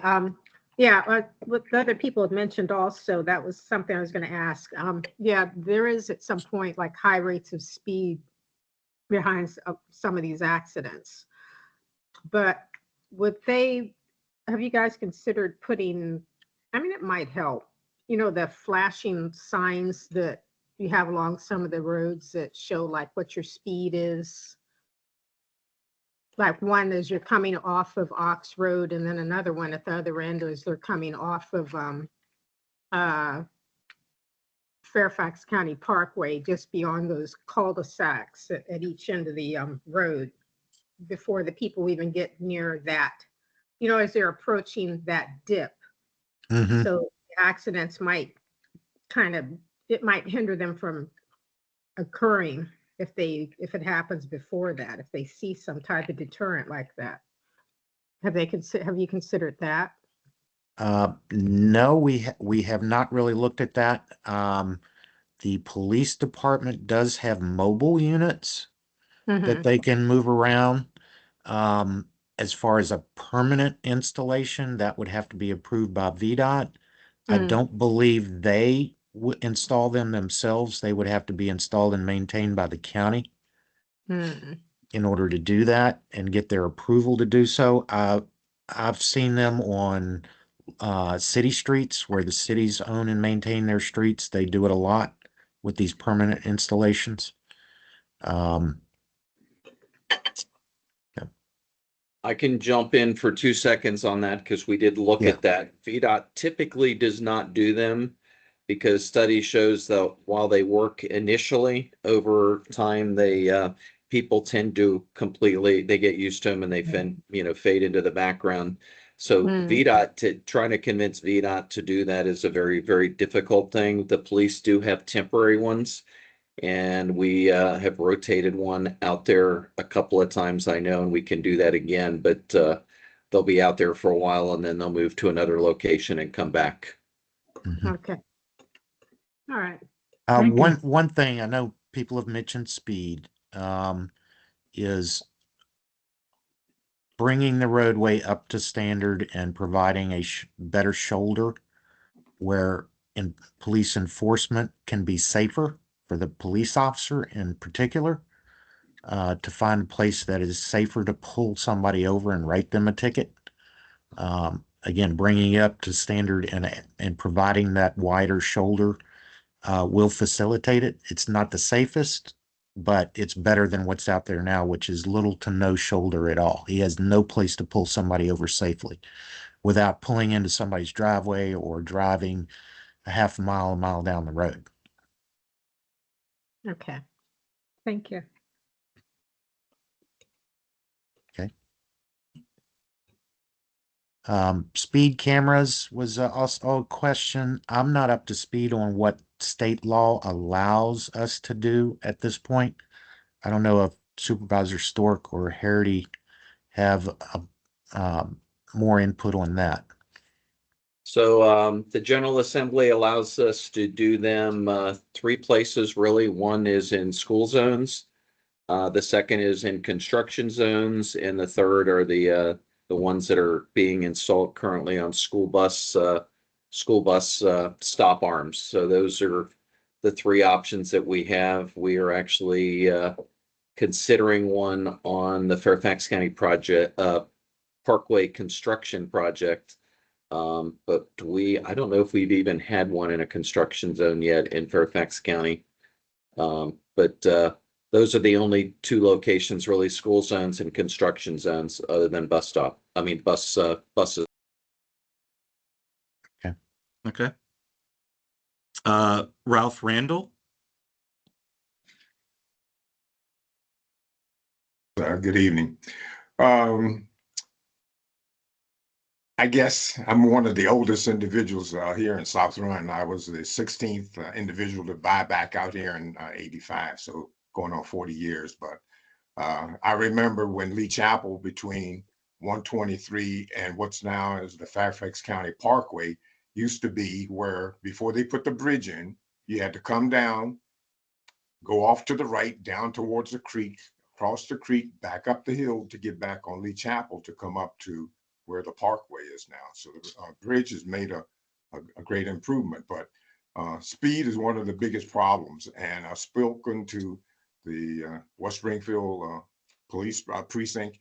They cannot do radar or pull cars over between Keene Mill and Lee Chapel or Fairfax County Parkway because there's no pull off.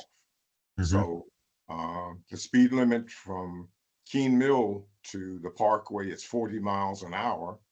And then once you cross over to the parkway, it drops down to 30, but people just don't follow the speed limit.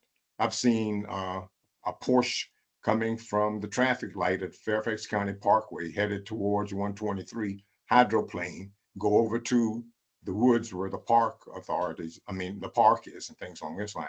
It's just excessive speed. And then you have the traffic right there at the parkway and Lee Chapel crossing over to come into South Run, where people will use the right-hand lane to turn into Pond Point. And it's like a boogie thing, trying to get over to the left lane to proceed to straight and things along this line.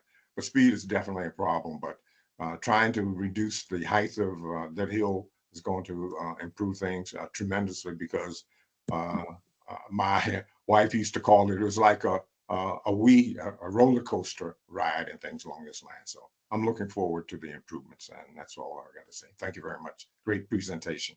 Right. Thank you. A couple other questions in the chat. let's see, is this project approved and definitely moving forward? And the only decision at this time is option one, closed road, or option two, temporary asphalt road. The focus of tonight is option one or option two. I believe the project is going to move forward. We have a lot of things still to do, as far as environmental impacts, working with the park authority and park service, etc., to get to that point. But at this point, the project is moving forward. Total costs of the project with bonuses, etc. Right now, we're estimating about $9 million altogether, design, right of way, utilities, and construction. That was a preliminary estimate that we did probably about a year ago. Again, there are a lot of things that, again, are we going to do option one or option two? They have different costs. Are we going to do one retaining wall, no retaining walls, all three? That's additional costs. So the total cost of the project is in flux until certain decisions are made. But right now we have committed, I believe, $9 million, up to $9 million committed to the project. If it comes in lower, whatever's left over goes to other projects. If it comes in higher, we'll have to find additional funding. Let's see. Michaela, you can reduce the left turn signal time off of Fairfax County Parkway as a deterrent for going south on Lee Chapel Gravel Road. Yes, as part of any detour operation, not only will we'll put variable message boards out on Ox Road, Lee Chapel, and the Parkway, as well as Lee Chapel approaching from the north, indicating that Lee Chapel Road segment is closed to through traffic. Use alternate route. The signal timings at these major intersections will be tweaked. There won't be tremendous changes to them. Obviously, they have to be approved by VDOT. We still have to get the through traffic and the other movements through the intersection as well, not just those people that are detouring to another route. So that's why we were showing, yes, there's going to be some increased congestion at some of these intersections. We can tweak it to some extent, but not overly dramatic. But there will be lots of message boards out there telling people to avoid this area if we close the road. And also if we do the temporary road, it's going to indicate Lee Chapel under construction. Recommend you use an alternate route. But again, with the one lane road, they're still allowed to use it for commuting and cut through with those temporary signals. And I think we already talked about speed cameras, and Mr. Linscott indicated the USA article is incorrect as to the number of deaths on Lee Chapel Road. I have not read the article, so I cannot confirm that. Mr. Alan Fogg, has the Park Authority been involved? Yes, they've been in consultation with us since the very beginning.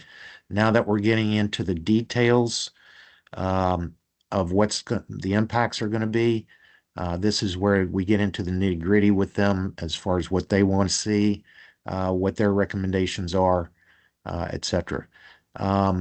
Mr. Fogg also mentions it seems like the Park Authority would favor a side path or trail that can also offer access to the South Run Rec Center, as well as stimulate bike and pedestrian use.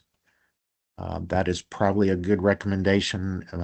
That would have to be added to the scope, and additional funding would need to be found in order to do that. Yeah, and Todd, I'll go ahead and talk with the Park Authority and see if they've got any plans on that.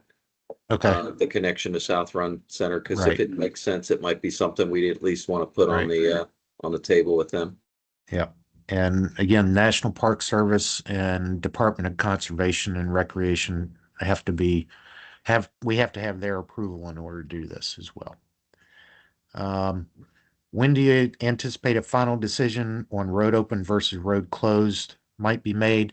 If you go back to the schedule slide, Dennis, I believe we're looking at, once we get everybody's comments written and otherwise, that are due January 10th, we will review those comments and sit down with Supervisor Harity, VDOT, the Park Authority, the major stakeholders here, National Park Service potentially as well, and make the selection on the MOT option. Once we make that selection, then we can start into more detailed design.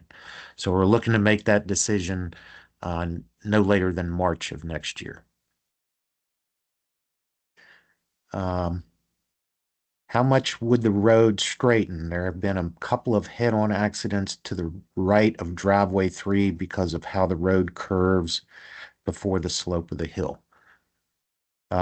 We are not really straightening that out. We are smoothing it a little bit, I would call it.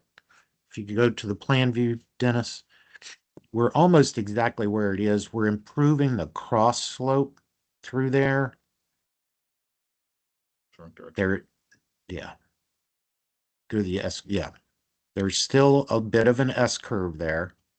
Again, the horizontal, the vertical sight distance is going to be much better at this location. So you aren't going to be looking down a steep hill and then trying to get back up a steep hill. So visibility will improve. We are improving the crown of the road, how it's tilted as you go through the curves to bring it up to standard. So otherwise banking the curves. That's another term for that. We call it super elevation. The engineers in the world. If you go to section D, that'll show you what we mean. That's way back in the slide deck.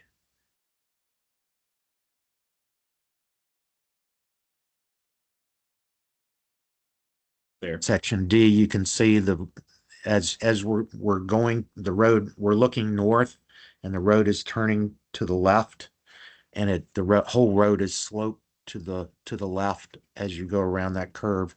And when you're going southbound, you'll slope as it curves back the other way. The road will tilt the other way. It transitions to tilt the other. Normally, from the center line of the road, it's 2% slope towards the outside in both directions. As we go into curves, you super elevate it or bank it, as you see here.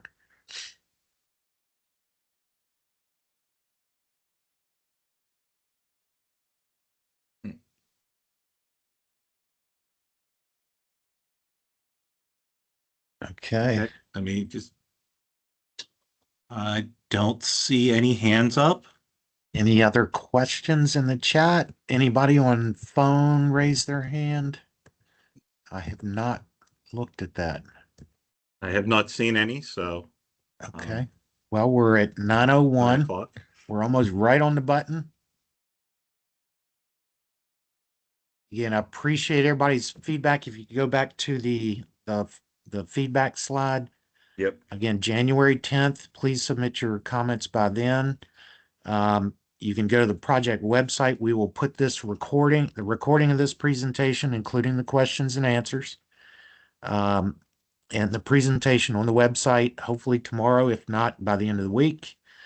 There is a survey on the website noted here, https://publicinput.com/u lowercase u 54772. There are 2 questions there. One is, which option do you prefer? In terms of the maintenance of traffic option, close the road, or leave it open with 1-lane signalized roadway.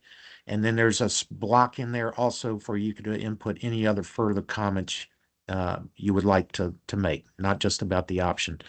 You can always submit written comments via mail, email, or voicemail to Dennis, who's our project manager. You can see his phone number, and his email. I think he prefers email instead of phone calls left and right. Would make things a little easier. Yeah, and you can also leave it via a Dropbox, so to speak, for voicemail at 703-890-5898. Enter project code 550. And again, all your comments, electronic, mail, whatever, are public record of the project, and we will take all comments into consideration when we go through the process. And I just want to real quick before you close, Todd and Dennis, thank you. Thank you to the VDOT team. And I echo all the comments rolling in to thank you for the nice job. And I want to thank all the residents that are on. And I do look forward to your opinions. We'll get a newsletter out with all this information sometime, hopefully before the end of this week. Thank you again. Thank you. And again, thanks for everybody for coming out. We lucked out. We had bad weather and we had scheduled a virtual rather than in-person public meeting. So we had more turnout, I think. Thanks, everyone. Okay. Thanks, everybody.